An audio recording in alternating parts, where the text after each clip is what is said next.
एक मेंढपाळ असतात ते 6 किलोमीटर चालत चालत चालत जात असतात.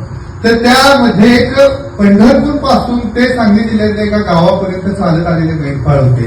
दिवाळीचे दिवस सुरू होते आणि त्या दिवाळीच्या दिवसांमध्ये मी त्या निसर्गप्रेमीच्या संस्थेला कनेक्ट होतो. तर त्यांनी एक उपक्रम घेतलेला की या लोकांच्या मध्ये जाऊन आपल्याला बिबट्याची जनजागृती करायची आहे की बिबट्याचे हल्ले त्या तालुक्यामध्ये खूप होत होते. आणि मग बिबट्या येतो म्हणल्यानंतर आम्ही त्या गावामध्ये गेलो आणि तिथं असणाऱ्या एवढे किलोमीटर चालून आलेल्या त्या मेंढपाळांशी बोलत होतो. आणि बोलत असताना त्यांच्याशी संवाद साधत होतो. त्यावेळेला त्यांनी एक गोष्ट म्हटली की बाळांनो, एवढ्या लांब आमच्यासाठी तुम्ही आलाय तर येताना दिवाळी तरी घेऊन यायची नाही का? त्यावेळेला मला खरंच मनात एक प्रश्न पडला कारण ह्या माणसांच्या घरात दिवाळी सुद्धा नाही, केवळ यांचं घर सुद्धा इथं नाहीये, परंतु आम्ही खूप सुखात आनंदात जगत असतो.